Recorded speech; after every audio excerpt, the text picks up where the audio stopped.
மக்களை வணக்கம். நான் உங்கள் ஜேபிஜி தேவ். இப்போ நம்ம வந்து மைசூர் டூரில் இருக்கோம். இப்போ நம்ம எங்கே வந்திருக்கோம்னா சோமநாதபூர் கேசவ பெருமாள் கோயிலுக்கு தாங்க வந்திருக்கோம்.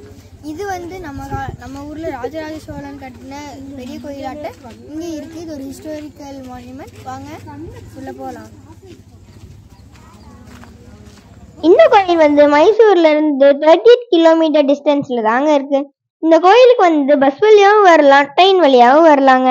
நான் பஸ் வழியா வந்ததுனால ரயில்வே ஸ்டேஷனுக்கும் இந்த கோயிலுக்கும் எவ்வளவு தூரம்னு எனக்கு தெரியலைங்க. இங்க பாத்தீங்களா, இங்க தாங்க டிக்கெட் கவுண்டர் இருக்கு. இங்க இந்தியன்ஸ்க்கு 20 ருபீஸும் ஃபாரினர்ஸ்க்கு 250 ருபீஸும் 14 வயசு கீழே இருக்கவங்களுக்கு ஃப்ரீன்னு சொல்லியிருந்தாங்க. இந்த கோயில்ல எனக்கு ரொம்ப பிடிச்ச விஷயமே இந்த கோயிலை நல்லா அழகா பராமரிக்கிறாங்க. இந்த கோயிலை வந்து ஹொய்சாலா மன்னர்கள் பரம்பரையில வந்த 3ஆம் நரசிம்மர் அவர்களோட படை தளபதியான சோமநாத் அப்படிங்கிறவங்க தானே கட்டியிருக்காங்க. அது மட்டும் இல்ல, கொஞ்ச நாள் போக போக இந்த ஊருக்கு சோமநாத்பூர் அப்படிங்கிற பேரும் வந்துச்சு. இப்போ நம்ம வந்து இந்த கோயிலோட என்ட்ரன்ஸில் தாங்க இருக்கிறோம். நம்மளுக்கு ரைட் சைடில் ஒரு பெரிய பில்லர் இருக்குங்க.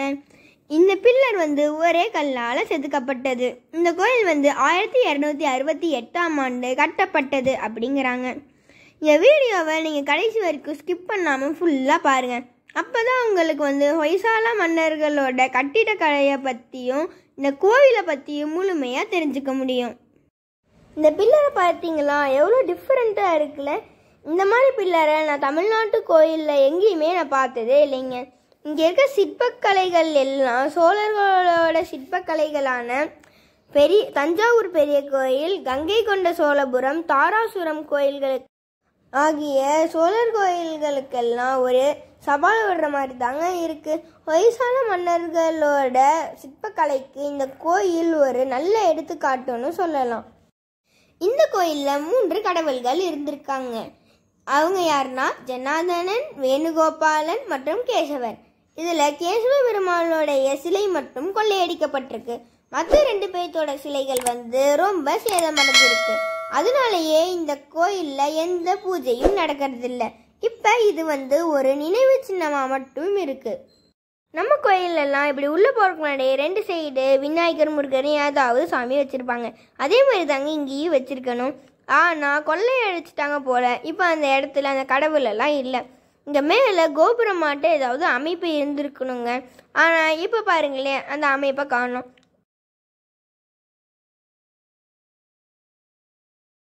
இதில் வந்து சுல்தானோட படையெடுப்பில் தாங்க முக்காவாசி அழிஞ்சிருக்கு.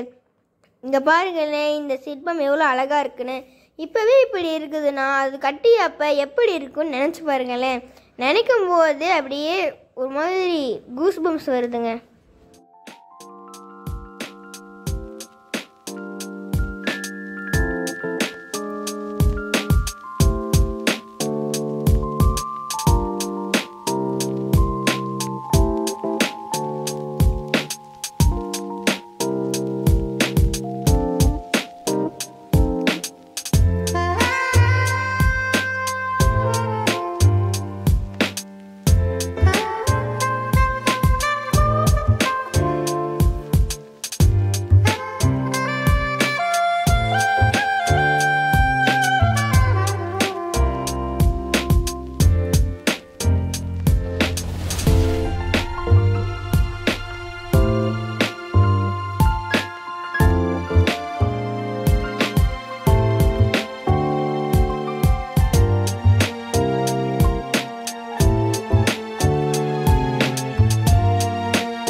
கோயிலோட வெளிப்பிரகாரம் ஃபுல்லாகவே சிற்பங்களால் தாங்க ஆயிருக்கு. இந்த சிற்பங்களெல்லாம் பாருங்களேன் எவ்வளோ அழகாக இருக்குன்னு.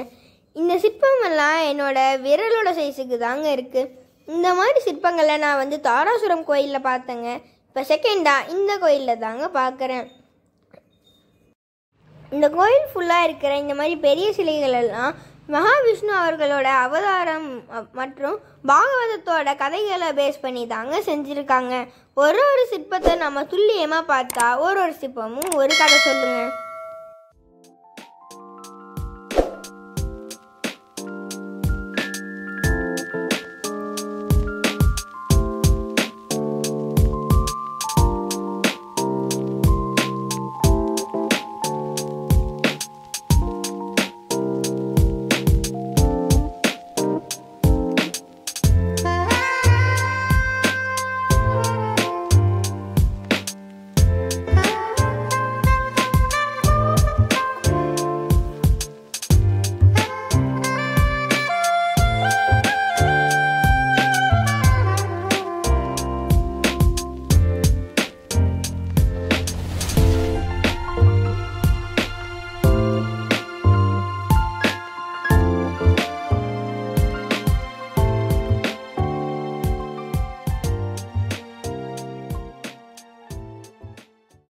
இப்போ நம்ம வந்து கோயிலோட உட்பகுதியில் தாங்க இருக்கிறோம். இங்கே வந்து 2 சைடும் ஸ்கொயராக ஜன்னல் செஞ்சுருக்காங்க. கல்லையே உள்ளே வெளிச்சம் வர்றதுக்கு மேலேயும் உள்பக்கமாக குடஞ்சி செஞ்சுருக்காங்க. இங்கே பார்த்தீங்களா, இந்த பில்லர் வந்து ஃபுல்லாக டைமண்டாக வச்சு கட் பண்ணி செஞ்சுருக்காங்க.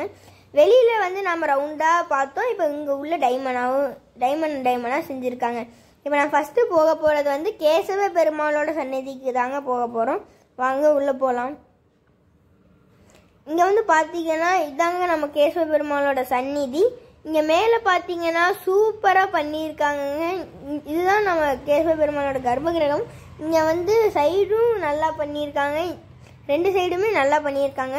ஆனால் இதில் நோட்டீஸ் பண்ணக்கூடிய விஷயம் என்னென்னா, இங்கே கீழே பார்த்தீங்கன்னா இது வந்து இந்த பீடத்தோட செட்டே ஆகலைங்க. அதாவப்பட்டது இந்த சிலை வந்து வேறு இடத்துலேருந்து கொண்டு வந்து இங்கே வச்சுருக்காங்க. இங்கே இருக்க சிலை வந்து கொள்ளையடிக்கப்பட்டிருக்குங்க. இப்போ நம்ம 2வதாக போக போகிறது வந்து வேணுகோபாலர் சுவாமியோட சந்நிதிங்க. வேணுகோபாலர் அப்படின்னா புல்லாங்குழல் ஊதிட்டு இருக்கிறவர் அப்படின்னு அர்த்தம். இங்கே பாருங்களேன், இங்கே கிருஷ்ணர் வந்து புல்லாங்குழல் ஊதிட்டு நல்லா நடனம் ஆடிட்டு ஜாலியாக இருக்காரு. இங்கே கீழே வந்து செட்டாக இருக்குங்க இந்த பீடத்தோட. அப்படின்னா இது இங்கே இருந்த சிலை தாங்க. இப்போ நான் 3வதாக ஜனார்தனன் அவர்களுடைய சந்நிதிக்கு போக போகிறேங்க. இங்கே வந்து ஜனார்தனன் சந்நிதிங்க இது. இங்கேயும் இந்த சிலை வந்து சூப்பராக இருக்குதுங்க. கையில் கதை வச்சுட்டு இருக்கிற மாதிரி சூப்பராக செஞ்சுருக்காங்க. இங்கேயும் மேலே எல்லாம் சூப்பராக கட்டிடக்கலையோடு செஞ்சுருக்காங்க. இங்கே பாருங்களேன், சங்கு சக்கரம் சங்கெல்லாம் இருக்குது.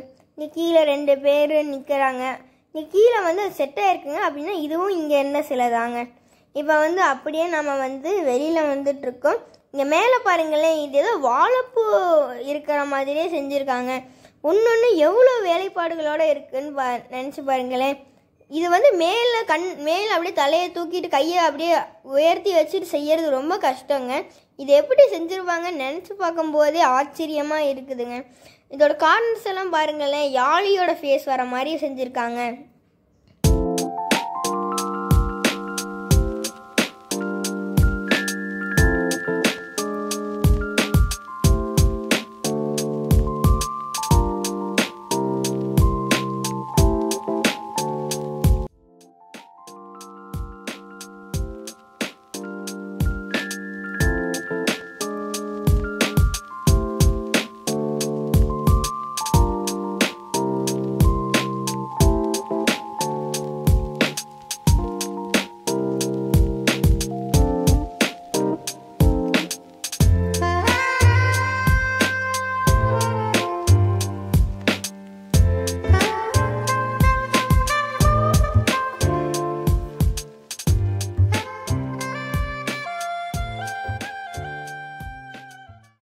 இந்த கோயிலோட வெளிப்பிரகாரங்கள்ல அங்கங்கே இந்த மாதிரி கதவு போட்டு பூட்டி வச்சுருந்தாங்க. என்னடா அப்படின்னு போய் உள்ளே பார்த்தா உள்ளே வெற்றிடமாக தாங்க இருந்துச்சு. உள்ளே என்ன இருந்துச்சுன்னே தெரியலைங்க. உள்ளே வந்து ஒரு வேளை சிலைகள் இருந்திருக்கலாம், இல்லை ஏதாவது பொக்கிஷங்கள் இருந்திருக்கலாங்க. அது வந்து பல்வேறு படையெடுப்புகளால் பல்வேறு அரசர்கள் கொள்ளையடிச்சிட்டு போயிருக்கலாங்க. இந்தியாவில் கேரளாவில் பத்மநாப சுவாமி கோயிலில் நிறைய பொக்கிஷங்கள் கண்டுபிடிச்சாங்க அப்படின்னு நாம வந்து பார்த்தோம். அதே மாதிரி எல்லா கோயில்லையும் அந்தந்த காலத்து அரசர்கள் நிறைய பொக்கிஷங்களை மறைச்சு வச்சிருந்தாங்க. அதெல்லாம் இன்னும் கொள்ளையடிக்கப்படாம இருந்துச்சுன்னா நம்ம நாடு தாங்க இப்ப நம்பர் 1 வல்லரசா மாறி இருக்கும்.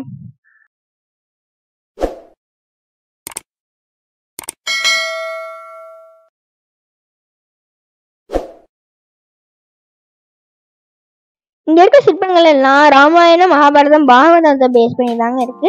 இப்ப நான் வந்து ராமாயணத்தை சொல்றேன்.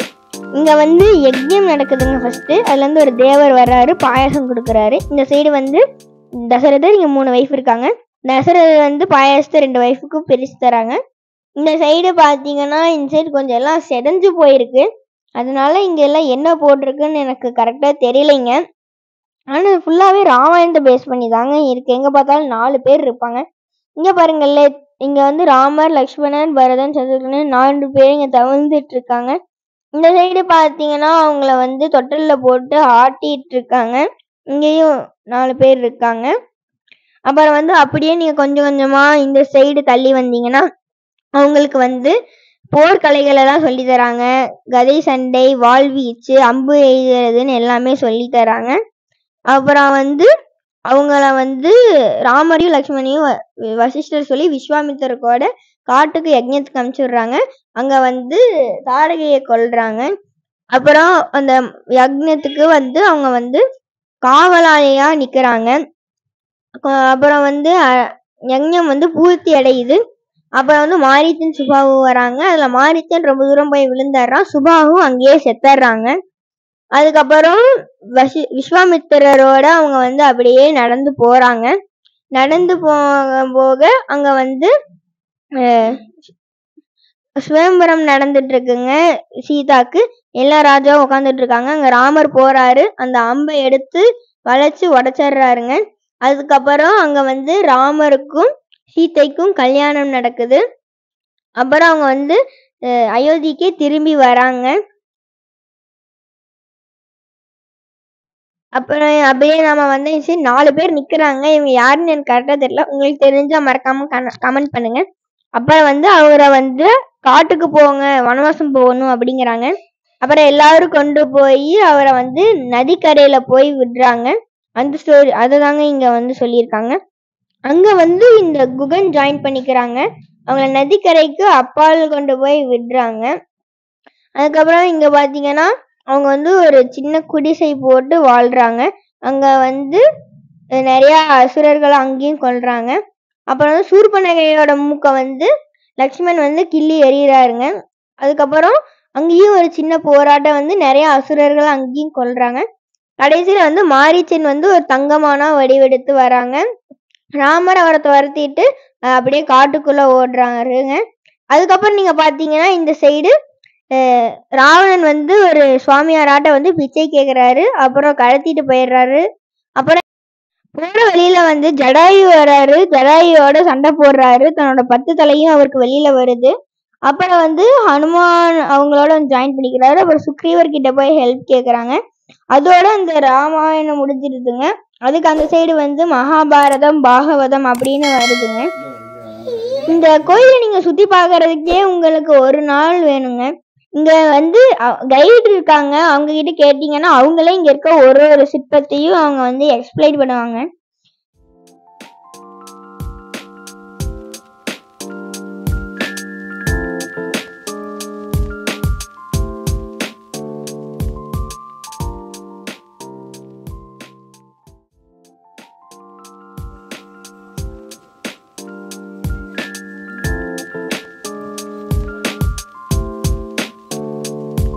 வீடியோ உங்களுக்கு பிடிச்சிருந்தா லைக், கமெண்ட், ஷேர் பண்ணிட்டு சப்ஸ்கிரைப் பண்ணிட்டு பக்கத்துல இருக்க பெல் ஐகானை மறக்காம கிளிக் பண்ணிருங்க.